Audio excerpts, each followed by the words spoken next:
शाहीन ख़त्म नबूव्वत हज़रत मौलाना मुफ्ती रिजवान साहब दामत बरकातुहुम भी स्टेज पे जलवा अफरोज़ हो चुके हैं।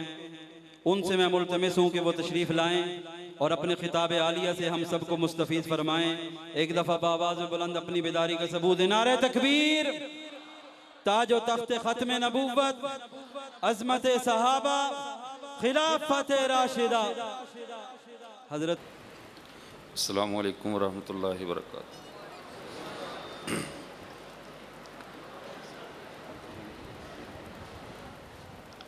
अल्हम्दुलिल्लाह अल्हम्दुलिल्लाहिल मलिकिल हक़्क़िल मुबीन, अज़ा क़ुलूब औलियाइहि बिल हुदा वल यक़ीन, व क़व्वा बसाइरहुम बिल वह्यिल मुस्तक़ीम, हदा मन शाअ बिरहमतिहि व अज़ल्ल मन शाअ बिहिकमतिहि, व अमियत अन नूरिल हक़्क़ि क़ुलूबुल काफ़िरीन वल मुनाफ़िक़ीन, फ़लिल्लाहिल हुज्जतुल बालिग़तु अला ख़ल्क़िहि अजमईन। नहमदु रब्बी व नशकुरुहु कमा यंबगी लिजलालि वजहिहि व अज़ीमि सुल्तानिहि, व नशहदु अल्ला इलाहा इल्लल्लाहु वहदहु ला शरीका लहु, व नशहदु अन्न सय्यदना व मौलाना मुहम्मदन अब्दुहु व रसूलुहु। क़ाल अल्लाहु तबारक व तआला सानी इस्नैनि इज़ हुमा फ़िल ग़ार, व क़ाल अन्नबिय्यु सल्लल्लाहु अलैहि वसल्लम मा ज़न्नुका या अबा बकर अल्लाहु मा ज़न्नुका बिस्नैनि या अबा बकर अल्लाहु सालिसुहुमा औ कमा क़ाल अलैहिस्सलातु वस्सलाम। मेरे वाजिबुल एहतराम मुअज़्ज़ज़ सामीन किराम, आज 21 सितंबर को हमारे कस्बा भी के अंदर ये वाक़ होने वाली सुन्नी कॉन्फ्रेंस में दूसरी मरतबा हाज़री का शरफ़ नसीब हुआ है, और मुझे जो उन्वान तफ़वीज़ किया गया है वो सैयदना अबू बकर सिद्दीक़ रज़ी अल्लाह ताला अन्हु की शान और मदा और मनक़बत है। मुअज़्ज़ज़ सामीन, सैयदना अबू बकर सिद्दीक़ रज़ी अल्लाह ताला अन्हु की शान और अज़मत को समझने से पहले हमें साबका अंबिया किराम अलैहिमुस्सलातु वस्सलाम की तारीख़ को देखना पड़ेगा, उनकी सीरत को समझना पड़ेगा। यहाँ पे ये बात ज़हन में रहे, अल्लाह ने जितने भी नबी भेजे हैं हर नबी में दो खुसूसियात हुआ करती थीं, स्वाय दो अंबिया के कि उन दो नबियों में एक एक खुसूसियत थी, बाकी सब नबियों में दो दो खुसूसियात थीं। हर नबी मुसद्दिक़ भी होता था और मुबश्शिर भी होता था। हर नबी पहले नबियों की तस्दीक करता था और बाद वाले नबी की बशारत दिया करता था कि मेरे बाद फ़लाँ आ रहा है। सिर्फ़ सैयदना आदम अलैहिस्सलातु वस्सलाम ये वो नबी हैं जो मुबश्शिर तो हैं, मुसद्दिक़ नहीं हैं, क्योंकि उनसे पहले कोई ऐसा नबी था नहीं जिसकी वो तस्दीक करें, इसलिए उन्होंने सिर्फ़ बाद में आने वालों की बशारत दी। और हमारे पैगंबर हज़रत मोहम्मद मुस्तफ़ा सल्लल्लाहु अलैहि वसल्लम ये मुसद्दिक़ हैं, मुबश्शिर नहीं। इन्होंने साबका सब नबियों की तस्दीक की है, लेकिन किसी नए आने वाले की बशारत नहीं दी। बाकी हर नबी मुसद्दिक़ भी था और मुबश्शिर भी था। ये तस्दीक और तबशीर का सिलसिला सारे नबियों में बराबर चलता रहा, और हर नबी आने वाले नबी की सिफ़ात भी बता देता, आने वाले नबी के हालात भी बता देता, और उसकी खुसूसियात को ऐसे वाज़े कर देता कि किसी को पहचानने में कोई कमी ना रह जाए, कोई धोखा ना रह जाए। लेकिन जब ख़त्म नबूवत का मसला आ गया, आप सल्लल्लाहु अलैहि वसल्लम पर अल्लाह ने नबूवत को ख़त्म कर दिया। अब ये आसमानी तरतीब भी बदल गई। पहले हर नबी के बाद मुसद्दिक़ आता था, हर नबी के बाद ऐसा मुसद्दिक़ आता जो इसकी तस्दीक करे और बाद वाले की ख़बर दे। लेकिन हमारे पैगंबर हज़रत मोहम्मद मुस्तफ़ा सल्लल्लाहु अलैहि वसल्लम के बाद कोई नबी आना नहीं था। जब कोई नबी आना ही नहीं था तो आसमान का कानून भी यहाँ पे आके तब्दील हुआ, इसलिए कि अब नबी आना नहीं। हमारे नबी ने तो सब नबियों की तस्दीक की, हमारे नबी ने तो सब नबियों की नबूवत के ऊपर अपनी तस्दीक की मोहर लगा दी। आप सल्लल्लाहु अलैहि वसल्लम तो मुसद्दिक़ बने, लेकिन हमारे नबी की नबूवत की तस्दीक कौन करेगा? हमारे नबी की नबूवत की तस्दीक के लिए आसमान से दरवाज़ा तो बंद हो गया, अब और तो कोई नबी आएगा नहीं। तो अब अल्लाह ताला ने ख़त्म नबूवत की बरकत से इस उम्मत को साबका अम्बिया 1,24,000 नबियों के कमो बेश बदले में जो 1,24,000 नबी एक दूसरे के मुसद्दिक बनकर आते रहे, एक दूसरे की तस्दीक़ात करने के लिए आते रहे, अल्लाह ने उन सब नबियों के बदले में इस उम्मत को एक सिद्दीक दे दिया जो सारे नबियों का कायम मकाम है। ये इस शख्स का नाम सिद्दीक है जिसने मोहम्मद अरबी सल्लल्लाहु अलैहि वसल्लम की तस्दीक करनी थी। अब आसमानी सिलसिला नहीं चलेगा, आसमानी सिलसिला बंद हो गया। अब सिर्फ सैयदना अबू बकर सिद्दीक रज़ी अल्लाह ताला अन्हु ही हैं जो पैगंबर की हर बात में तस्दीक करेंगे।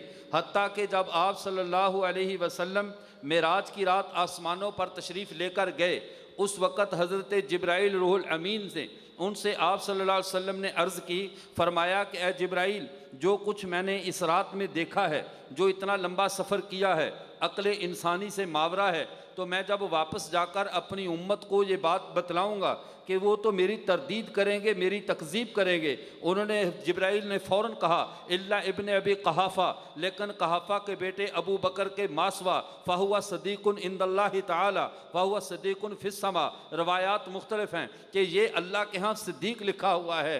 दुनिया सारी भी आपको झुटलाने पर जमा हो जाए, ये हमेशा आपकी तस्दीक के लिए खड़ा रहेगा।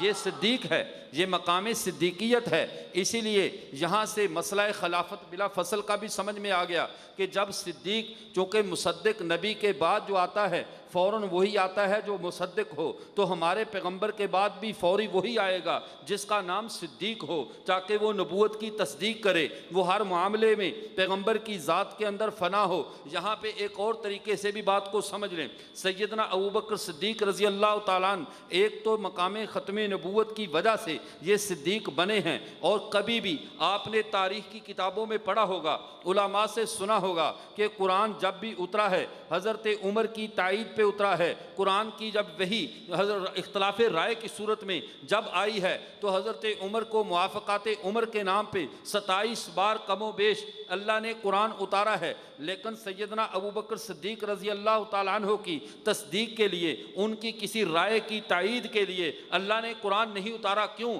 इसलिए कि सिद्दीक की कभी भी अपनी राय नहीं रही। सिद्दीक ज़ाते रसूल में इतना फ़ना था, सिद्दीक की वही राय होती थी जो मोहम्मद रसूलुल्लाह की राय होती थी। जब सिद्दीक की राय ने कभी मोहम्मद रसूलुल्लाह सल्लल्लाहु अलैहि वसल्लम की राय के मुकाबले राय इख्तियार की ही नहीं, उसकी राय कभी जुदा हुई नहीं, तो वो तो ज़ाते रसूल में फ़ना था। और यहाँ पे ये भी बात ज़हन में रखिए, सिद्दीक उसे कहते हैं जो ज़ाते रसूल में फ़ना हो, उमर उसे कहते हैं जो ज़ाते खुदा में फ़ना हो।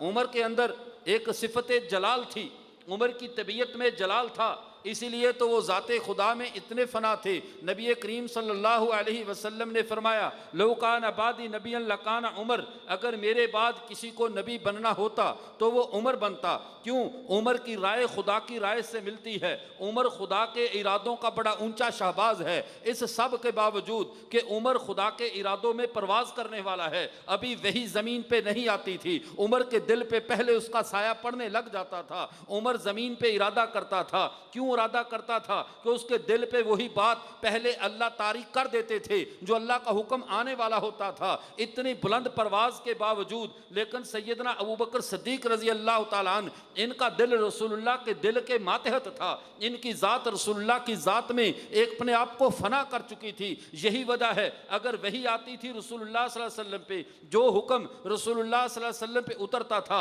सिद्दीक उसका ताबे है। जो राय पैगंबर की है, सिद्दीक उसका ताबे है। सिद्दीक ने कभी भी अपना तफर्रुद इख्तियार नहीं किया। सैयदना सिद्दीक अकबर रज़ी अल्लाह ताला अन्हु ने अपनी जान में, माल में, अपनी सोच में, अपनी हर चीज़ में अपने पैगंबर सल्लल्लाहु अलैहि वसल्लम को इतना हावी किया था, इतने उनके दिमाग के ऊपर ये महवियत तारी थी कि सैयदना सिद्दीक अकबर रज़ी अल्लाह ताला ने एक लम्हे के लिए भी उनकी राय कभी पैगंबर की राय के अलावा नहीं हुई। इसीलिए उनको मकाम सिद्दीक मिला। और जो अल्लाह अब दोनों का हर एक को अपना अपना प्यारा है। अब रसूलुल्लाह सल्लल्लाहु अलैहि वसल्लम रहमतुल्लिल आलमीन है। सिद्दीक के अंदर रहमत की सिफ्त इतनी गालिब है। अल्लाह के नबी सल्लल्लाहु अलैहि वसल्लम जब भी दुआ फरमाते, अल्लाहुम्मा अरहम उम्मती बि उम्मती अबू बकर, ए अल्लाह जो मेरी उम्मत का रहम दिल है अबी बकर। फिर उसके बाद फरमाते वशद्दुहुम फी अम्रिल्लाहि उमर, जो अल्लाह के मामले में बहुत ज़्यादा सख्त है वो उमर। ये मामलात अल्लाह के नबी पहले अबू बकर को रखते थे, चूँकि ये रहमतुल्लिल आलमीन थे। रहमत का तकाजा यही था कि इनका नायब आने वाला भी इन्हीं के रंग में रंगा हुआ हो। इसलिए अल्लाह के नबी जब भी तज़किरा फरमाते तो पहले अबू बकर के रहमत का तज़किरा करते, फिर अबू उमर की शिद्दत का तज़किरा करते। लेकिन अल्लाह ताला चूँकि हज़रत उमर अल्लाह के रंग में, अल्लाह के जलाल में, अल्लाह की ज़ात में उस परतो अपने सीने पे लिए हुए थे, इसलिए जब अल्लाह तज़किरा फरमाते हैं अल्लाह ताला यूँ करते हैं मुहम्मदुर रसूलुल्लाह वल्लज़ीना माअहू अशिद्दाउ अलल कुफ़ार रुहमाउ बैनहुम। अल्लाह अपने प्यारे उमर का तज़किरा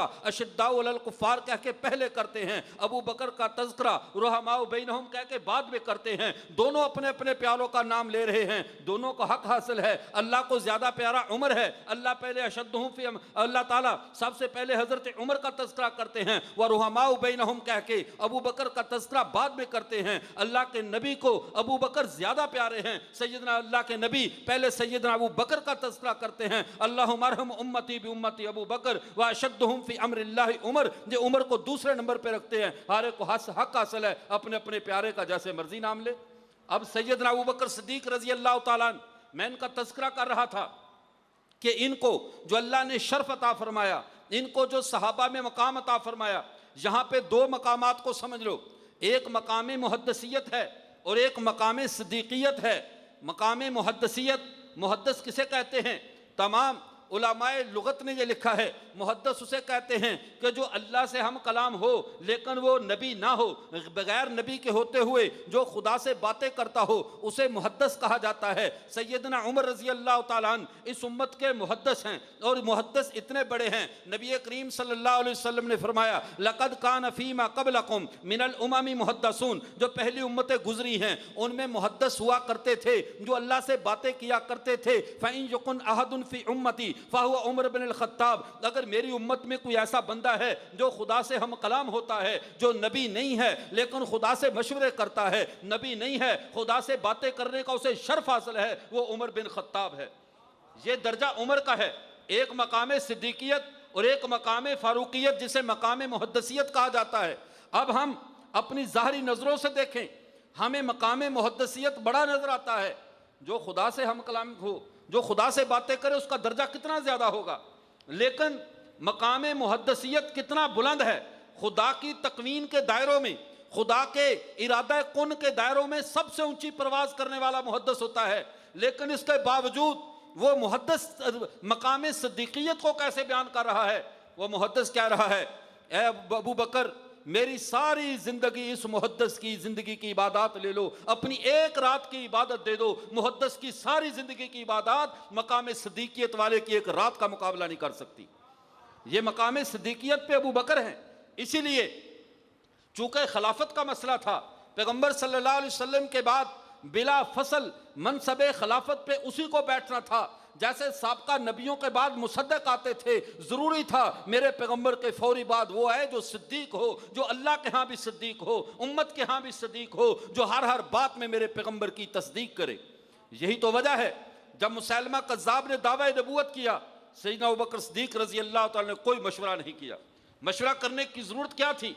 अगर किसी और नबी के आने की गुंजाइश होती तो सैयदना अबू बकर कभी सिद्दीक ना बनते। क्यों? क्योंकि मुसद्दिक आ रहा था, बाद वाले नबी ने आकर तस्दीक कर देनी थी। अबू बकर उम्मत में से मुसद्दिक का चुना जाना, उम्मत में सिद्दीक का चुना जाना, ये दलील था कि अब आसमान से मुसद्दिकीन का दरवाज़ा बंद हो गया, अब कोई नया मुसद्दिक नहीं आएगा, नया तस्दीक करने वाला नहीं आएगा। इसलिए अब जो भी दावा नबूवत करेगा वो कज़्ज़ाब और दज्जाल होगा, इसलिए कि आखिरी नबी आ चुके और आखिरी नबी का आखिरी मुसद्दिक सैयदना अबू बकर सिद्दीक की शक्ल में आ चुका। अब ना तो कोई नया नबी आएगा, ना कोई नया मुसद्दिक आएगा। अब बात को आगे समझिए। नबी करीम सल्लल्लाहु अलैहि वसल्लम ने अपनी खत्म नबूवत को इस तरीके से समझाया, फरमाया अन्ना रजुलन बना बैतन फाहसनहु अजमला, एक शख्स ने घर बनाया, उसको खूब सजाया, उसकी पूरी डेकोरेशन की, उसे मुकम्मल किया, इल्ला मौज़े लबना, मगर एक ईंट की जगह को छोड़ दिया, पूरा घर मुकम्मल हो। आप खुद बताओ, एक आदमी पूरी मेहनत से मकान बनाए लेकिन दरवाजे ना लगा सके, उसे हसरत रहती है काश मेरा मकान मुकम्मल हो जाए। साबका सारी उम्मतें इसी शौक में रही, इसी हसरत में रही, काश ये मकामे, ये कसरे नबूवत मुकम्मल हो जाए। अल्लाह के रसूल सल्लल्लाहु अलैहि वसल्लम ने फरमाया, अन्नास यतूफूना बिही, लोग उस घर का तवाफ कर रहे हैं, चक्कर लगा रहे हैं और ताज्जुब करते हुए कहते हैं, हल्ला वुज़ियत हाज़िही लबना, ये ईंट क्यों रह गई, पूरा घर मुकम्मल है, ये आखिरी ईंट क्यों रह गई। अब आखिरी ईंट अल्लाह के नबी ने फरमाया, फाना लबना, वो आखिरी ईंट मैं हूं, अना खातमुन नबीयीन ला नबी आबादी, मैं आखिरी नबी हूं, मेरे बाद कोई नबी नहीं है। कसरे नबूवत की आखिरी ईंट का नाम मुहम्मदुर रसूलुल्लाह है और कसरे उम्मत की पहली ईंट का नाम अबू बकर सिद्दीक है, क्योंकि मेरे पैगंबर पे सबसे पहले मर्दों में ईमान लाने वाले सैयदना अबू बकर सिद्दीक रजी अल्लाह तआला अन्हु। बाद में गिनती जितनी मर्जी बढ़ जाए, लेकिन इमारत की तामीर में एतबार पहली ईंट का होता है। उम्मत की बुनियाद पड़ी, उम्मत की इमारत तामीर हुई, इसकी पहली ईंट सैयदना अबू बकर सिद्दीक हैं। उम्मत बाद में फैलते फैलते मशरक़ व मगरब में चली जाए, शुमाल और जुनूब में चली जाए, सैकड़ों से हजारों, हजारों से लाखों और फिर करोड़ों में तब्दील हो जाए, लेकिन जब लौट कर किल्लत की तरफ आएगी, उस वहदत और बुनियाद की तरफ आएगी, तो पूरी उम्मत की बुनियाद का नाम अबू बकर सिद्दीक है। अबू बकर सिद्दीक पैगंबर नबूवत, कसरे नबूवत की आखिरी ईंट हैं और सैयदना अबू बकर सिद्दीक कसरे उम्मत की पहली ईंट है। मोहम्मद पे आके नबूवत का महल मुकम्मल हुआ है, अबू बकर सिद्दीक से उम्मत का महल शुरू हुआ है। अबू बकर का ये दर्जा है, शरीयत में ये मकाम है सैयदना अबू बकर सिद्दीक रजी अल्लाह तआला अन्हु का। अब सैयदना अबू बकर सिद्दीक रजी अल्लाह तआला अन्हु ये ज़ाते मुस्तफ़ा में कितने रंगे हुए थे।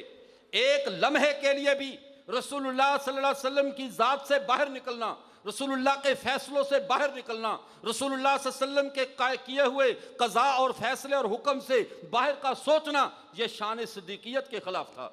क्योंकि सिद्दीक जैसे आईना, आईने की फितरत में चमकना होता है, उसे जब भी रोशनी के सामने लाओगे वो चमक उठेगा, उसके लिए अलहदा इंतजाम नहीं करना पड़ेगा।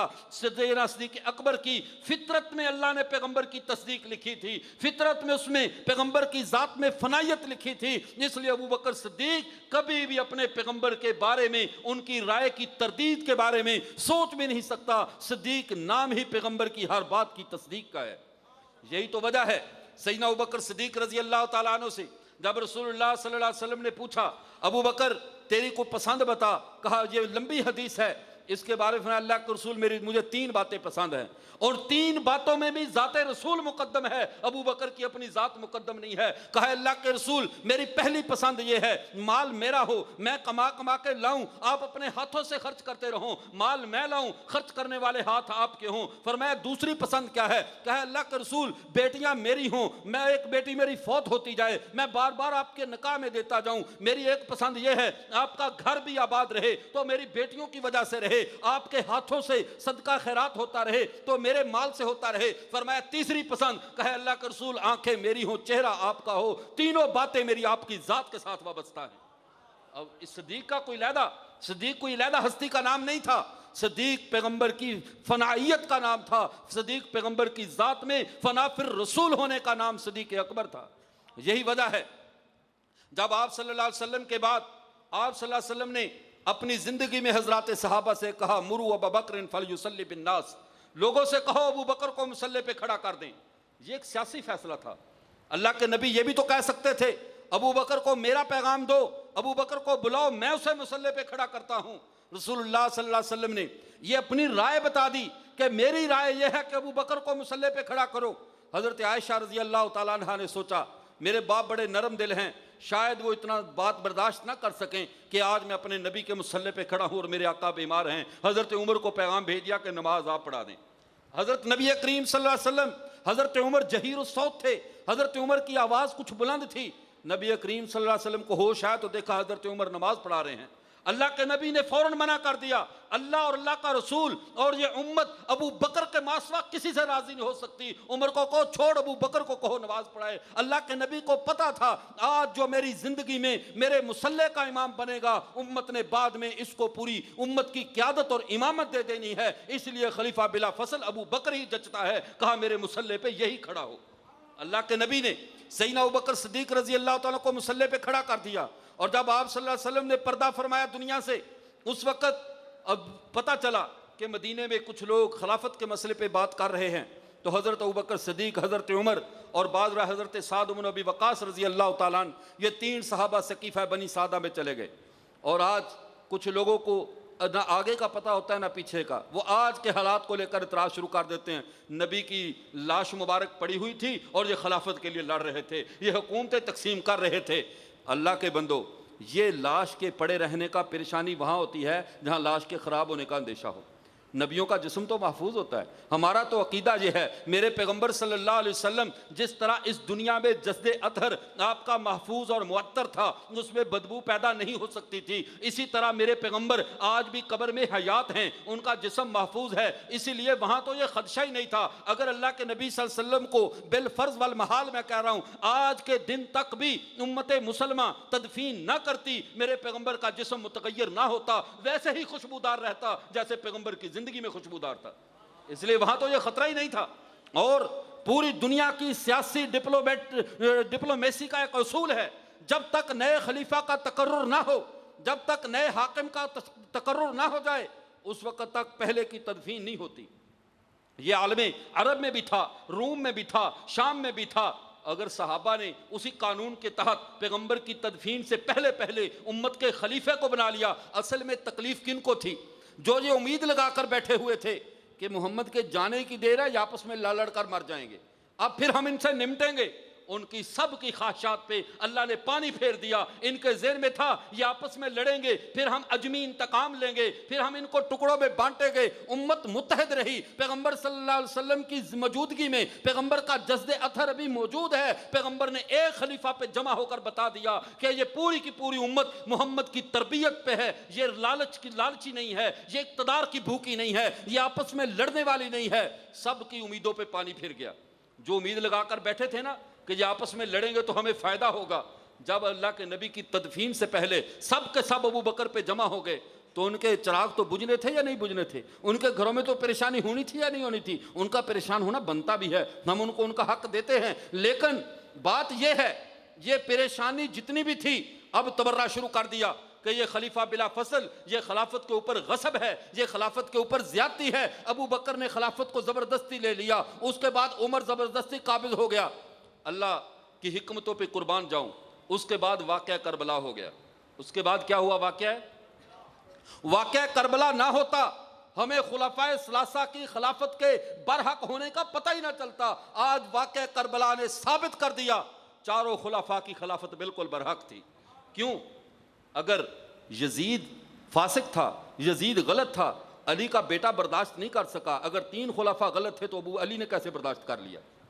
अगर हजरत हुसैन रजी अल्लाह तआला अन्हु यजीद के मद्दे मुकाबल निकले, मैं आपसे ये पूछता हूँ, अगर कल को ये जो आज मुहर्रम के दिनों में किस्सा खानी करते हैं और ऐसे कमेंट्री सुनाते हैं जैसे गोया के क्रिकेट का टूर्नामेंट हो रहा है, और ये बार बार कमेंट्री सुना रहे वाक़या करबला की, जैसे लाइव नशरियात दे रहे हों, ये वहाँ पे बताते हैं इधर अली असगर को तीर लगा, कंधे पे उठाया, वो शहीद हो गया, पानी मांगा हलक में। ऐसी मैं कहता हूँ डॉक्यूमेंट्री बनानी इन पे ख़त्म है, ऐसे अफसाना निगार हैं। अब वहाँ पे मैं पूछता हूँ, रोज़े महशर अगर सैयदना अली असगर ने अल्लाह की अदालत में ये सवाल कर दिया कि अल्लाह मुझे सिर्फ ये बतलाया जाए, खलीफा फासिक के खिलाफ जो गासिब हो, जो जालिम हो, उसके खिलाफ निकलना जरूरी है या जरूरी नहीं है? अगर तो खलीफा फासिक के खिलाफ निकलना जरूरी होता है, गासिब के खिलाफ निकलना जरूरी होता है, तो मेरा दादा अली अल मुर्तजा रजी अल्लाह तआला अन्हु लेकर क्यों नहीं निकले? ये चुप क्यों रहे? अगर निकलना जरूरी नहीं होता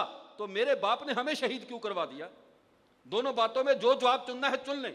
या तो तुम्हें एक घर छोड़ना पड़ेगा, या अपना वो दावा छोड़ दो कि वो 3 खुलाफा की खिलाफत गलत थी। अगर उन 3 की खिलाफत गलत थी तो फिर हजरत अली का चुप बैठना सही नहीं है, और अगर हजरत अली चुप बैठे हैं तो इसका मतलब है उन तीनों की खिलाफत दुरुस्त है। अगर तीनों की खिलाफत दुरुस्त ना होती तो जिसका बेटा चुप करके नहीं बैठा, बाप चुप करके बैठता था। बेटा चंद अफराद को लेकर, 72 अफराद को लेकर बकौल तुम्हारी तफसीर के, तुम्हारी वजाहतों के उस तागूत के खिलाफ टकरा गया, बकौल तुम्हारे फिसक और आमिराना निजाम के खिलाफ टकरा गया। अली अल मुर्तजा रजी अल्लाह तआला तो बाप हैं, शेर खुदा हैं, वो क्यों नहीं टकराए? अगर वो नहीं टकराए तो फिर अली असगर के सवाल का जवाब क़यामत के दिन जब तुम दे देना अल्लाह के दरबार से लेकर। अगर जालिम बादशाह के खिलाफ निकलना ज़रूरी था, खुलाफाए सलासा जालिम थे मुआज़ अल्लाह, जैसा कि तेरा अकीदा है, अगर वो जालिम थे तो अली ने हसन हुसैन को लेकर क्यों नहीं निकले? अली हसन हुसैन को शहीद करवा देते, लेकिन खिलाफत से उनको हटा के रहते। अगर निकलना ज़रूरी नहीं था तो हमारे बाप ने हमें शहीद क्यों करवा दिया? तो जवाब तुम दोगे, उम्मीद है क़यामत के दिन तुम्हें तसल्ली का ज़रिया बन जाएगा। अगली बात, सैयदना अली उल मुर्तज़ा। और दूसरा इल्ज़ाम क्या कि जो हज़रत सैयदना अबू बकर सदीक रज़ी अल्लाह तआला अन्हु के पास बाग लेने के लिए गए और उन्होंने ये किया वो किया, हत्ता कि हज़रत फ़ातिमा रज़ी अल्लाह तआला अन्हा को जब बाग नहीं दिया गया, उन्होंने कहा फलम ततकल्लमा हत्ता ततकल्लमत हत्ता मातत, उन्होंने वफ़ात तक फिर अबू बकर सदीक से बात नहीं की। अबू बकर सदीक से नाराज़ रही। माने घड़ना भी कोई इनसे सीखे, बात कहीं की होती है उठाकर कहीं रख देते हैं।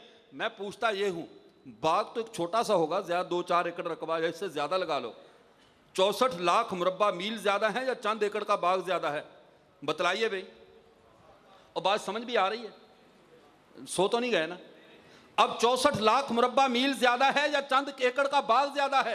तुम उस ख़ानदान के बारे में बात करते हो जिस फातिमा तो ज़हरा रज़ी अल्लाह तआला अन्हा का बेटा हजरत हसन इतना सही है, 64 लाख मुरब्बा मील का हुक्म है, हुक्मरान है, 64 लाख मुरब्बा मील के ऊपर इस्लामी सल्तनत का बिला शिरकत गैर बादशाह है। पूरे मुल्क के अंदर उसी का सिक्का चलता है, फौजें उसकी हैं और कौमी बैतुल माल उसके पास है, सरकारी स्टैंप उसके पास है। सारा कुछ पास होते हुए हजरत मुआविया आए, चचा आए, उठाकर 64 लाख मुरब्बा मील हजरत मुआविया की गोद में डाल दिया। जिसका बेटा इतना सखी हो कि 64 लाख मुरब्बा मील की हुकूमत उठाकर मुआविया की गोद में डाल दे, क्या उसकी माँ चंद एकड़ के बाग के लिए धक्के खाती फिरेगी जो तू कहता है? वो बेटा जिसका बेटा इतना सखी हो, वो माँ कितनी सखी होगी? सैयदा फातिमा तो ज़हरा रज़ी अल्लाह तआला अन्हा। और इल्ज़ाम किस पे है कि फातिमा को बाग ने दिया? कभी इस दरवाजे पे अहले बैत के खानदान की इतनी इहानत मत करो, कभी वहां जा रही कभी वहां जा रही। बेटा 64 लाख मुरब्बा मील का खैरात दे रहा है, सदका दे रहा है, तोहफा दे रहा है, हदिया में दे रहा है, और माँ चंद बागों के लिए ये हमारा ज़मीर मानने को तैयार नहीं है। हम ये कहते हैं ये उसी सखी माँ के बेटे हैं, जिसका बेटा इतना सखी है, वो माँ कितनी सखी होगी? और आगे चलिए, कहा वो नाराज थी, उन्होंने बात नहीं की, हत्ता के फौत हो गई। और आगे चलिए, ये तो हदीस बुखारी की है, रावी के अल्फाज का इजाफा है। मैं आपको एक और हदीस सुनाता हूँ। एक दफ़ा अज़वाज मुतहरात ने सैयदा फातिमा तो ज़हरा रज़ी अल्लाह तआला अन्हा से कहा, जाओ जाकर रसूलुल्लाह सल्लल्लाहु अलैहि वसल्लम से कहो आप हमारे साथ मोहब्बत कम करते हैं, अब अबू बकर की बेटी के साथ ज़्यादा करते हैं, आयशा के साथ। अब हज़रत आयशा रज़ी अल्लाह तआला अन्हा फरमाती हैं, मैं पर्दे के पीछे सुन रही थी, अल्लाह के नबी के पास हज़रत फ़ातिमा आई, बाप बेटी की बातें हो रही हैं। हज़रत फ़ातिमा तो ज़हरा रज़ी अल्लाह तआला अन्हा ने कहा, अब्बा जान मुझे मेरी माओ ने भेजा है कि आप जाकर कहिए कि आप मेरी दूसरी वालदाओं में और इसमें फ़र्क करते हैं, आप उनसे पूरी मोहब्बत इससे ज़्यादा करते हैं। फरमाया ऐ मेरी बेटी, क्या तो उससे मोहब्बत नहीं करेगी जिससे तेरा बाप मोहब्बत करे? फरमाया अब्बा जान बिल्कुल करूँगी। फरमाया फिर तू भी इब्ने कहाफ़ा की बेटी से मोहब्बत कर, ऐशा से मोहब्बत कर, कि मैं भी इससे मोहब्बत करता हूँ। हज़रत फ़ातिमा तो ज़हरा रज़ी अल्लाह तआला अन्हा वापस चली गई। वापस गई तो ज़वाजे मुतहरात ने पूछा, कहा कि आप बताइए क्या हुआ? उन्होंने कहा मुझे तो मेरे बाप ने कहा है जिससे मैं मोहब्बत करता हूँ उससे तू भी मोहब्बत कर। मैं आयशा से मोहब्बत मेरे दिल में ज़्यादा है कि इस ख़ानदान के मेरे ऊपर एहसानात बहुत ज़्यादा हैं, तू भी इससे मोहब्बत कर। जब ये कहा गया तो उन्होंने कहा, ऐ आयशा फ़ातिमा तूने हमारे मामले में हक अदा नहीं किया, तू दोबारा जा, दोबारा अल्लाह के नबी से जाकर बात कर। अब अल्फाज पे गौर करो, यही अल्फाज हैं, फलम ततकल्लमत हत्ता मातत, यही अल्फाज हैं। मुस्लिम शरीफ की हदीस है, हजरत फातिमा फरमाती हैं, ला उकल्लिमु फीहा अबदा, अल्लाह की कसम मैं दोबारा कभी भी इस मौजू पे बात नहीं करूंगी। क्या हजरत फातिमा अपने बाप से भी नाराज हो गई थी? बताइए, अगर फलम ततकल्लमत हत्ता मातत का माना यह है कि हज़रत फ़ातिमा अबू बकर से वफ़ात तक नाराज़ रहीं, तो अपने बाप सैयदना मोहम्मद रसूलुल्लाह के बारे में भी तो उन्होंने यही कहा है कि मैं अपने बाप से इस मौजू पर बात नहीं करूँगी, कभी भी बात नहीं करूँगी। इसका माना अगर नाराज़गी लेना है कि वो फ़ातिमा नाराज़ थी तो वहाँ माना क्या करोगे? अगर फ़ातिमा अबू बकर सदीक़ से नाराज़ है तो क्या रसूलुल्लाह से भी नाराज़ थी? इसका माना यह है कि मुझे जो मसला समझ आ गया है मैं अब इस पर बात नहीं करूँगी। फलम ततकल्लमत हत्ता मातत, मुझे बात समझ आ गई है, मैं इस मौजू पे बात नहीं करूंगी। ये शान सैयदना आयशा सदीका की है। एक आदमी आया, आकर कहने लगा एक आलिम दीन से, कहने लगा जरा ये बताओ, अगर नबी की बेटी किसी के दरवाजे पे अपना हक लेने जाए और वो हक ना दे तो कौन होता है? नबी की बेटी किसी के दरवाजे पे अपना हक लेने जाए और वो हक ना दे तो वो कौन होता है? जवाब देने वाले का मैं नाम बाद में बताऊंगा। उन्होंने कहा वो नबी होता है। जो हक मांगे और हक ना दे वो कौन होता है? वो परेशान हुआ, कैसे? कहा सैयदा फातिमा ज़हरा रज़ी अल्लाह ताला अन्हा, पूरे मदीने में गुलाम तकसीम हुए, फातिमा का भी हक था, उसे गुलाम दिया जाता, घर का कामकाज करने के लिए दिया जाता। वो गुलाम लेने के लिए अपने बाप के दरवाजे पे गई, अपना हक लेने गई थी। अल्लाह के नबी ने गुलाम नहीं दिया। कहा बेटी नहीं, तू तस्बीहात कर, ये माल दुनिया का है। आले रसूल दुनिया में मुब्तला नहीं होते, आले रसूल अल्लाह की ज़ात में रहें, मसरूफ रहें। कहा बेटी कैसे आई? कहा मैं गुलाम लेने के लिए आई थी। अल्लाह के नबी ने तस्बीहात फातिमा बता दी, जो हम भी पढ़ते हैं, आप भी पढ़ते हैं। थक जाओ तो ये पढ़ लिया करो। हजरत फातिमा तो ज़हरा रज़ी अल्लाह ताला अन्हा का हक था, उन्हें गुलाम दिया जाता। अल्लाह के नबी ने नहीं दिया। अल्लाह के नबी ने, अगर बाग हक भी था तो अबू बकर ने इत्तिबाए सुन्नत में नहीं दिया। बाग हक भी था तो अबू बकर ने इत्तिबाए सुन्नत में, जो हुक्म यहां लगेगा वहां भी लगा लो। अगर हक मारने का इल्जाम है तो वहां भी करो। लेकिन हम ये कहते हैं ये बात नहीं, ये तुम्हारे बनाए हुए अफसाने हैं, इनका हकीकत से ताल्लुक नहीं। सैयदना अबू बकर सिद्दीक रज़ी अल्लाह ताला अन्हु, सैयदना अबू बकर सिद्दीक रज़ी अल्लाह ताला अन्हु, इनका मर्तबा इस्लाम में वो है, ये बुनियादी असास हैं। इस्लाम की उम्मत मुसलमा की पहली ईंट है, और जो बंदा पहली ईंट से मुखालफत करता है गोया कि वो अमारत को गिराना चाहता है। इस्लाम की अमारत कायम रहेगी जब ये चारों खुलाफा, उम्मत के ये मुक्तदा, इन पेशवाओं की इज्जत और आबरू का ख्याल रखा जाएगा। इन्होंने इस्लाम की बुनियादों में उतर कर इस्लाम को इमारत बख्शी है। अल्लाह हम सबको हजरत सहाबा का हकीकी मकाम समझने की और सैयदना अबू बकर सिद्दीक रज़ी अल्लाह ताला का हकीकी मर्तबा पहचानने की तौफीक अता फरमाए। वाखिर दावाना अल्हम्दुलिल्लाहि रब्बिल आलमीन। माशाअल्लाह।